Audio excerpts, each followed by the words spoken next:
Halo, perkenalkan nama saya Sindy Ladang dengan NPM 2351160. Di sini saya akan menjelaskan tentang mengapa masyarakat tidak dapat membedakan berita hoax atau benar. Nah, jadi sebelum kita mencari tahu itu, kita harus tahu dulu apa itu hoax. Jadi, hoax itu adalah informasi yang sesungguhnya tidak benar, tetapi dibuat seolah-olah benar adanya. Lalu, hoax juga dapat diartikan sebagai berita bohong atau berita palsu. Hoax menjadi masalah umum yang paling dihindari di media sosial pada zaman modern ini.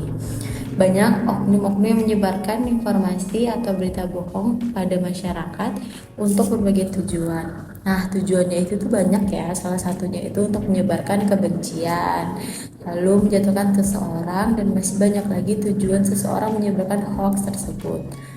Nah, hoax itu beredar dikarenakan handphone.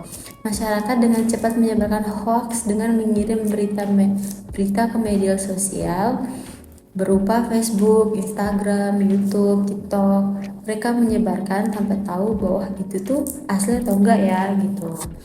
Lalu contoh berita hoax itu kayak seperti pemilu kan. Nah, jauh sebelum pemilu diadakan, sudah banyak yang menyebarkan hoax untuk menyatukan oknum. Lalu sesudah pemilu, banyak yang tidak setuju dengan hasilnya.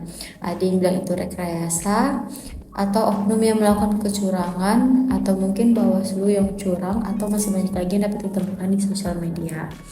Lalu, banyak orang yang tidak pikir panjang sebelum menulis berita hoax.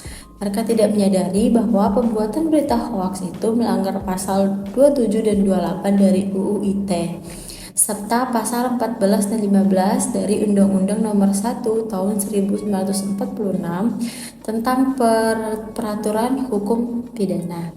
Para penulis hoax dapat dihukum di penjara dan dikenai denda apabila pihak yang berkaitan dengan berita hoax tersebut mempermasalahkan pemberitahuan tersebut dan membawa ke jalur hukum. Masyarakat juga seharusnya tidak mudah percaya dan atau terprovokasi atas berita yang diperoleh dari sosial media, terutama kepada berita yang menjatuhkan nama baik seseorang gitu. Masyarakat perlu mencari tahu mengenai kebenaran mengenai berita tersebut terlebih dahulu.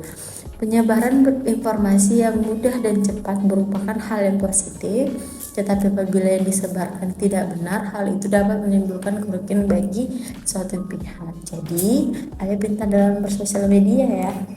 Sekian.